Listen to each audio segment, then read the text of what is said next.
Halo teman-teman semuanya. Jadi di sini kita akan membahas tentang politik aliansi mencari kawan sepersekutuan.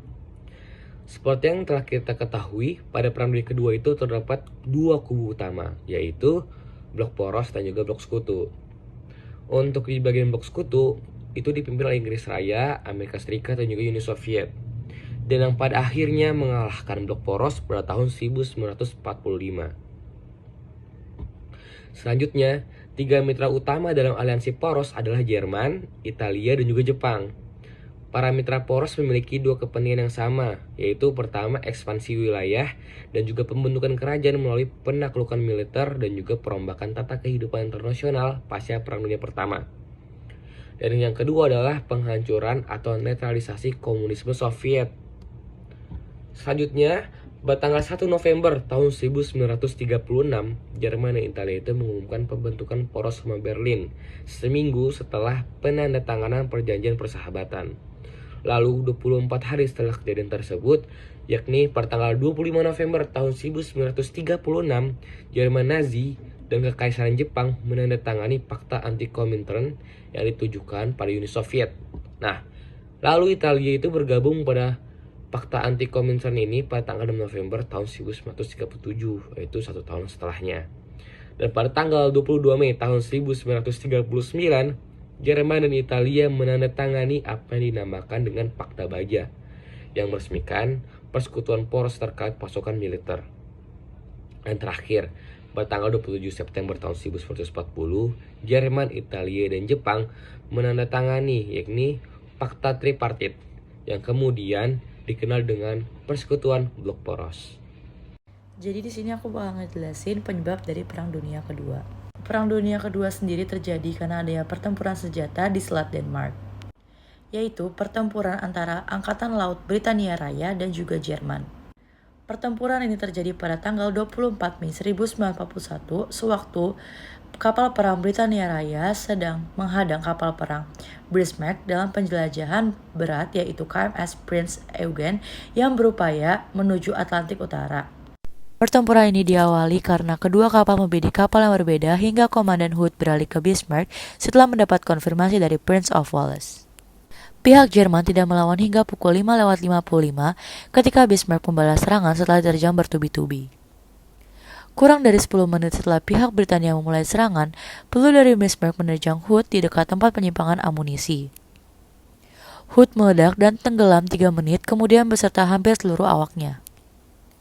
Prince of Wales melanjutkan pertempuran dengan menderita kerusakan serius pada persenjataan utamanya. Hal ini tambah dengan kerusakan lain di antaranya yang menyebabkan Prince of Wales meninggalkan medan pertempuran. Bismarck menderita kerusakan tapi masih dapat beroperasi yang tidak berupaya mengejar Prince of Wales, melainkan terus melaju menuju Atlantik bersama Prince Eugen. Jadi kesimpulannya, pertempuran Selat Denmark berakhir dengan kemenangan pada pihak Jerman, meski bocornya tangki Bismarck memaksa Lutyens membatalkan misinya dan menuju Saint-Nazaire. Berkembangnya ideologi ultranasionalisme dan ideologi totaliter juga merupakan salah satu penyebab kenapa terjadinya Perang Dunia Kedua. Diketahui ideologi totaliter yakni seperti Nazisme di Jerman, fasisme di Italia, dan juga komunisme di Rusia.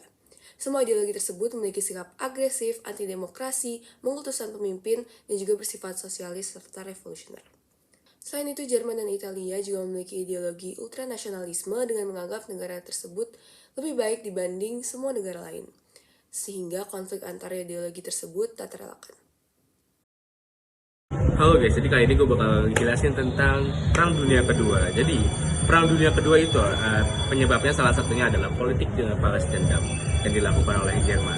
Balas dendam Jerman tersebut dilatar belakangi karena Jerman kalah dalam Perang Dunia Pertama, sehingga Jerman menderita kerugian akibat perjanjian Versailles.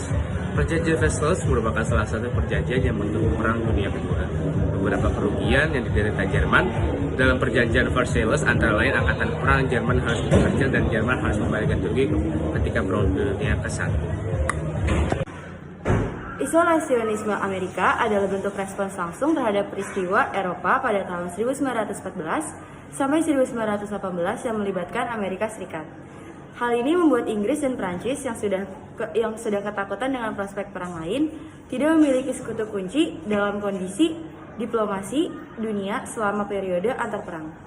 Kaitannya dengan Liga Bangsa-Bangsa yang ompong, produk lain dari Versailles yang secara terang-terangan gagal dalam mandatnya untuk mencegah konflik global kedua. Pertengahan 1930-an, Nazi mempersenjatai Jerman terlepas dari perjanjian Versailles dan tanpa sanksi atau protes dari Inggris ataupun Prancis. Dengan terus mengabaikan perjanjian, pasukan Jerman menduduki kembali Rhineland pada bulan Maret 1936. Perdana Menteri Inggris adalah orang yang paling dekat hubungannya dengan upaya appeasement Nazi Jerman. Kondisi pembalasan yang ditempatkan Jerman pada Versailles membawa banyak penentangan potensial lainnya untuk Hitler memilih mengakui hak Jerman. Sikap ini menghasilkan penandatanganan perjanjian Munich tanpa mempertanyakan tuntutan dari Hitler.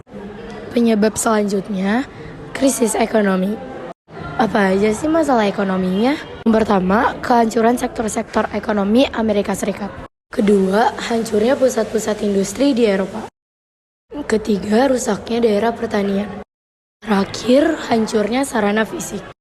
Ini juga merupakan dampak dari Perang Dunia Pertama.